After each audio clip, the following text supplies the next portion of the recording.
In the silent depths of the Atlantic Ocean, a fiber optic cable is being laid across the seabed. Above, on a ship in open water, engineers carefully unspool mile after mile of this cable, destined to link entire continents. You might assume such a massive project is run by a telecom company or a government agency, but it's actually Meta, the company best known for a huge social network, laying down its own global internet backbone. That underwater scene is one part of a bigger story. Meta's empire now extends from the ocean floor to virtual worlds, and even into brain research. What is Meta doing beyond social media? We'll peel back the layers of Meta's world: physical infrastructure, immersive tech, artificial intelligence, and labs, to understand exactly what Facebook is, minus the Facebook. This is Patchnotes.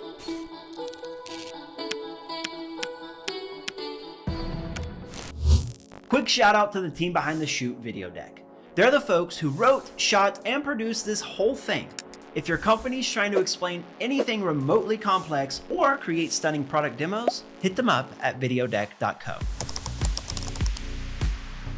Inside sprawling windowless warehouses, Meta runs some of the largest data centers on Earth. Row after row of servers hum in the dark, crunching unimaginable amounts of information every second. These facilities consume as much energy as a small city, so Meta has become one of the world's largest corporate buyers of renewable power. Vast solar farms and wind projects exist largely to keep its servers alive. To move all that data across the globe, Meta has invested in massive undersea cable networks. One of them, still being built, will loop almost the entire continent of Africa, linking dozens of countries to high-speed internet. When fiber and towers couldn't reach the most remote corners of the world, Meta tried something different. Engineers built a solar-powered drone called Aquila. With a wingspan as wide as a Boeing 737, it was designed to fly at the edge of space for months at a time, beaming internet down to villages far below. Test flights showed promise, but the program was eventually paused.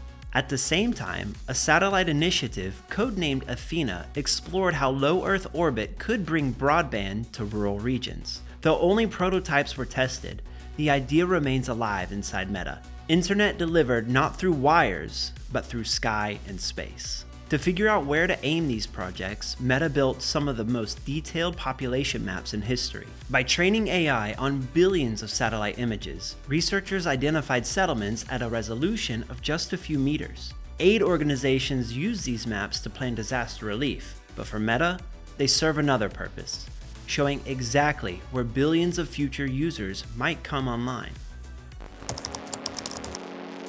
Meta wants to change how we experience data. Virtual reality headsets transport users into game worlds, workout classes, and even office meetings. Augmented reality glasses are already available to overlay digital information on the real world. Arrows pointing down sidewalks, captions floating above conversations, holograms appearing in your own living room. All of this is soon to be possible on a wide scale.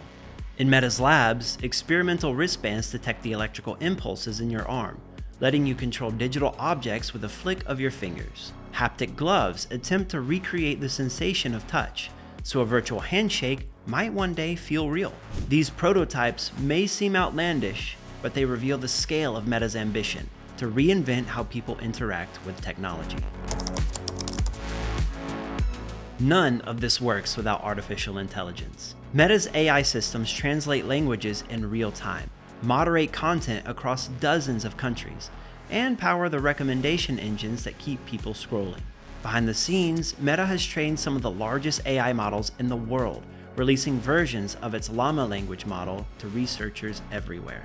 To handle this workload, Meta has begun designing its own chips, processors built specifically for machine learning and video. The MTIA chip, for example, accelerates AI tasks that once strained traditional hardware. Another chip, the MSVP, is dedicated to streaming video more efficiently. These components will never sit on the store shelves, but they keep Meta's platforms running at a global scale. Meta's research stretches far beyond silicone. Engineers are exploring ways for technology to recognize us in the most human sense, by our faces, voices, and even the vibrations of our bones. Some prototypes can match the subtle resonance of your skull when you speak. a biometric signature nearly impossible to fake. These experiments are controversial.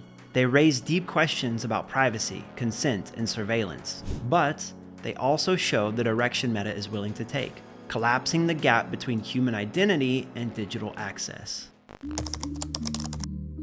Meta's portfolio is filled with projects that sound like they belong to a different industry altogether. Satellites, solar aircraft, population mapping, neural interfaces, custom chips. Each one expands its reach further into the infrastructure of the internet and the fabric of daily life. Some of these efforts will fail, others may quietly shape the future. Together, they paint a picture of a company building not just apps, but the scaffolding of tomorrow's digital world. So what does Meta do besides social media? It wires the oceans, experiments in orbit, maps the planet, builds new realities, and studies the human mind itself. It is an architect, attempting to design the next internet from the ground up.